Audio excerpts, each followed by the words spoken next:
सबसे पहले हम डेफिनेशन ऑफ स्ट्रोक के बारे में समझ लेते हैं। Stroke is a neurological condition in which the blood supply to a part of the brain is reduced और completely stopped due to blockage और haemorrhage which results in death of brain cells. अगर हम बात करें इसके definition की, तो stroke एक टाइप का न्यूरोलॉजिकल कंडीशन होता है, यानी कि स्ट्रोक हमारे ह्यूमन ब्रेन का एक बीमारी होता है जिस दौरान हमारे ब्रेन के अंदर ब्लड सप्लाई या तो पूरी तरह से रिड्यूस हो जाता है या तो कंप्लीटली स्टॉप हो जाता है किसी ब्लॉकेज की वजह से या फिर किसी हेमोरेज की वजह से।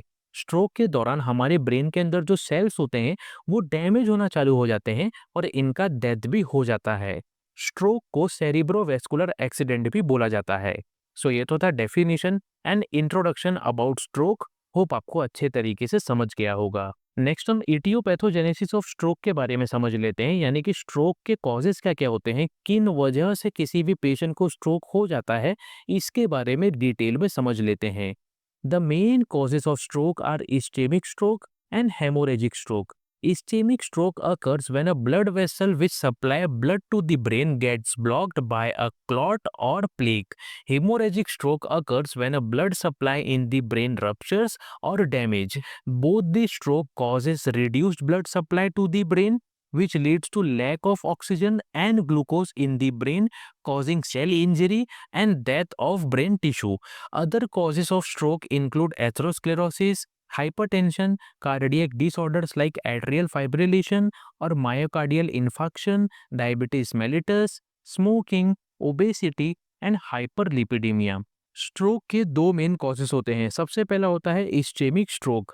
जो ब्लड वेसल्स हमारे ब्रेन के अंदर ब्लड को सप्लाई कर रहे हैं, अगर ये ब्लड वेसल्स पूरी तरह से ब्लॉक हो जाते हैं क्लॉट की वजह से या फिर प्लेग की वजह से, तो हमारे ब्रेन के अंदर भी ब्लड सप्लाई पूरी तरह से बंद हो जाता है। जब हमारे ब्रेन के अंदर ब्लड सप्लाई बंद होगा तो इस वजह से पेशेंट को इस्चेमिक स्ट्रोक होना चालू हो जाता है। दूसरा मेन कॉज होता है हेमोरेजिक स्ट्रोक। जो ब्लड वेसल्स हमारे ब्रेन के अंदर मौजूद होते हैं, अगर ये ब्लड वेसल रप्चर हो जाते हैं या फिर ये ब्लड वेसल पूरी तरह से फट जाते हैं, तो फटने की वजह से जो भी ब्लड इस ब्लड वेसल्स के अंदर मौजूद थे, ये ब्लड ब्रेन के बाहरी हिस्से में पूरी तरह से फैलना चालू हो जाते हैं और हमारे ब्रेन के अंदर वाले हिस्से में, ब्रेन के इंटरनल पार्ट में ब्लड सप्लाई कम हो जाता है या फिर ब्लड सप्लाई पूरी तरह से बंद हो जाता है और इसी वजह से पेशेंट को हेमोरेजिक स्ट्रोक होना चालू हो जाता है। जब हमारे ब्रेन के अंदर ब्लड सप्लाई पूरी तरह से बंद हो जाता है या फिर ब्लड सप्लाई रिड्यूस हो जाता है, तो इस वजह से हमारे ब्रेन को ऑक्सीजन एंड ग्लूकोज भी नहीं मिल पाता है। जब हमारे ब्रेन को ऑक्सीजन एंड ग्लूकोज नहीं मिल पाएगा, तो इस वजह से जो भी टिश्यूज एंड सेल्स हमारे ब्रेन के अंदर मौजूद हैं, ये डैमेज होना चालू हो जाते हैं और इनका डेथ हो जाता है। जैसे ही brain tissues and brain cells death होना चालू होंगे, तो डेथ होने की वजह से पेशेंट को स्ट्रोक होना चालू हो जाता है। इसी के साथ साथ अगर किसी पेशेंट को एथेरोस्क्लेरोसिस डिजीज है, हाइपरटेंशन है, कार्डियक डिसऑर्डर्स है या फिर डायबिटीज मेलिटस है, पेशेंट काफ़ी स्मोक करता है या फिर पेशेंट काफ़ी ओबेस है या फिर पेशेंट को हाइपरलिपिडीमिया डिजीज है, तो इन सब वजह से भी पेशेंट को स्ट्रोक होने के चांसेस रहते हैं। सो ये तो था इटियोपैथोजेनेसिस ऑफ स्ट्रोक। होप आपको अच्छे तरीके से समझ गया होगा। नेक्स्ट हम क्लिनिकल मैनिफेस्टेशन ऑफ स्ट्रोक के बारे में समझ लेते हैं, यानी कि स्ट्रोक के साइंस एंड सिम्टम्स क्या होते हैं, लक्षण क्या होते हैं, इसके बारे में डिटेल में समझ लेते हैं।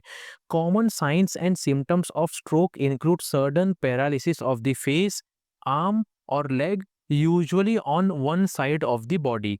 पेशेंट में also experience sudden confusion, difficulty speaking, or trouble understanding speech. Some patient may also experience sudden loss of vision in one or both eyes. Other symptoms include loss of balance, dizziness, difficulty walking, severe and sudden headache. In extreme cases, stroke can lead to loss of consciousness और coma. Stroke का सबसे important symptom होता है paralysis, यानी कि जिन patient को stroke हो जाता है, ऐसे पेशेंट के फेस के अंदर, आर्म्स के अंदर एंड लेग के अंदर पैरालिसिस होना चालू हो जाता है, यानी कि लकवा आना चालू हो जाता है। ये जो पैरालिसिस है ज़्यादातर बॉडी के एक ही साइड में होता है। इसी के साथ साथ कुछ पेशेंट ऐसे होते हैं जिनको स्ट्रोक के दौरान कन्फ्यूजन होने लगता है, बात करने में डिफ़िकल्टीज महसूस होता है, दूसरों का जो स्पीच होता है या दूसरों का जो बात होता है उसको भी अच्छे तरीके से ये समझ नहीं पाते हैं। इसी के साथ-साथ कुछ पेशेंट ऐसे भी होते हैं जिनके आँखों की रोशनी पूरी तरह से चले जाती है।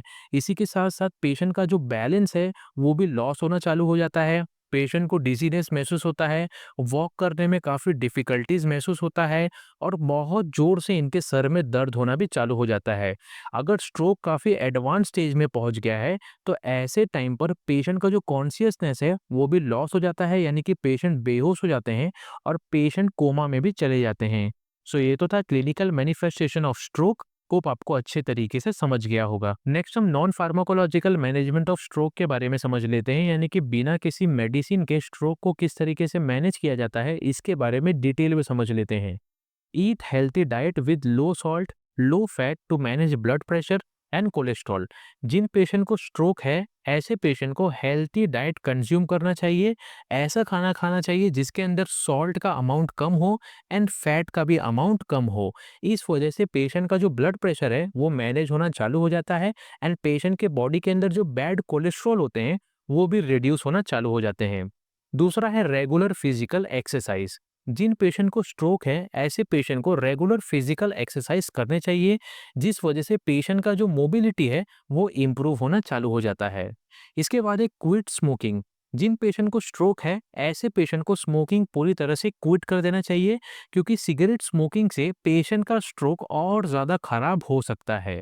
इसके बाद है वेट मैनेजमेंट। जिन पेशेंट को स्ट्रोक है, ऐसे पेशेंट को अपना बॉडी वेट अच्छे तरीके से मैनेज करना चाहिए, क्योंकि अगर पेशेंट का बॉडी वेट काफ़ी ज़्यादा रहा तो इस कंडीशन में स्ट्रोक का जो कंडीशन है वो और ज़्यादा बेकार हो सकता है। इसके बाद है physiotherapy and occupational therapy to restore motor function. जिन पेशेंट को स्ट्रोक है, ऐसे पेशेंट को फिजियोथेरेपी लेना चाहिए या फिर ऑक्यूपेशनल थेरेपी लेना चाहिए, जिस वजह से पेशेंट का जो मोटर फंक्शन है, यानी कि जो चलने फिरने का फंक्शन है, वो धीरे धीरे रिस्टोर होना चालू हो जाता है। इसके बाद है speech and language therapy for communication recovery. जिन पेशेंट को स्ट्रोक है, ऐसे पेशेंट को स्पीच थेरेपी या फिर लैंग्वेज थेरेपी लेना चाहिए, जिस वजह से पेशेंट का जो कम्युनिकेशन है वो भी धीरे धीरे रिकवर होना चालू हो जाता है। लास्ट है psychological counselling to prevent depression. जिन पेशेंट को स्ट्रोक है, ऐसे पेशेंट डिप्रेशन में काफ़ी ज़्यादा चले जाते हैं, तो ऐसे पेशेंट को साइकोलॉजिकल काउंसलिंग लेना चाहिए, जिससे पेशेंट डिप्रेशन से बच सकते हैं। सो ये तो था non pharmacological management of stroke. Hope आपको अच्छे तरीके से समझ गया होगा। नेक्स्ट हम फार्माकोलॉजिकल मैनेजमेंट ऑफ स्ट्रोक के बारे में समझ लेते हैं, यानी कि स्ट्रोक को मेडिसिन का यूज़ करके किस तरीके से मैनेज किया जाता है, इसके बारे में डिटेल में समझ लेते हैं। सबसे पहला है एंटी प्लेटलेट एजेंट्स। इसके एग्जांपल है एस्पिरिन एंड क्लोपिडोग्रेल। ये दोनों ड्रग काफ़ी इंपॉर्टेंट ड्रग होते हैं स्ट्रोक को मैनेज करने के लिए। ये ड्रग पेशेंट के बॉडी के अंदर क्लॉट फॉर्मेशन को प्रिवेंट करते हैं, और जब क्लॉट फॉर्मेशन प्रिवेंट होगा तो पेशेंट के बॉडी के अंदर वापस से स्ट्रोक नहीं आता है, दूसरा स्ट्रोक आने से प्रिवेंट हो जाता है। दूसरा है एंटी कोएगुलेंट्स। इसके एग्जांपल है वारफेरिन, डेबिगेट्रन एंड रिवारोक्साबेन। ये ड्रग काफ़ी इंपॉर्टेंट होते हैं स्ट्रोक को मैनेज करने के लिए। इसके बाद है थ्रोम्बोलाइटिक थेरेपी। इसके एग्जांपल है एल्टीप्लेस। ये ड्रग भी बहुत इंपॉर्टेंट ड्रग होता है। ये ड्रग उन पेशेंट को दिया जाता है जिन पेशेंट को इस्चेमिक स्ट्रोक है, और ये ड्रग पेशेंट के बॉडी के अंदर क्लॉट को डिसॉल्व करने का काम करता है, जिस वजह से दूसरा स्ट्रोक आने से प्रिवेंट हो जाता है। इसके बाद है एंटी हाइपरटेंसिव्स। इसके एग्जांपल है एनालाप्रिल, रेमिप्रिल, अटीनोलॉल, मेटोप्रोलॉल एंड प्रोप्रेनोलॉल। ये ड्रग पेशेंट के बॉडी के अंदर ब्लड प्रेशर को कंट्रोल करते हैं, और जब ब्लड प्रेशर कंट्रोल होगा तो पेशेंट के बॉडी के अंदर स्ट्रोक भी धीरे धीरे प्रिवेंट होना चालू हो जाता है। लास्ट है स्टैटिन्स। इसके एग्जांपल है एटोरवास्टैटिन एंड रोजुवास्टैटिन। ये ड्रग भी काफ़ी इंपॉर्टेंट ड्रग होते हैं स्ट्रोक को मैनेज करने के लिए। ये ड्रग पेशेंट के बॉडी के अंदर जो बैड कोलेस्ट्रॉल होते हैं उनको रिड्यूस करने का काम करते हैं, और जैसे ही बैड कोलेस्ट्रॉल रिड्यूस होगा, वैसे ही पेशेंट के बॉडी के अंदर दूसरा स्ट्रोक आने से प्रिवेंट हो जाता है। सो ये तो था pharmacological management of stroke. Hope आपको अच्छे तरीके से समझ गया होगा। सो यहाँ पर स्ट्रोक चैप्टर अच्छे तरीके से खत्म होता है। अगर आपको किसी भी टाइप का क्वेश्चन या फिर डाउट है तो आप हमें कमेंट बॉक्स में पूछ सकते हैं।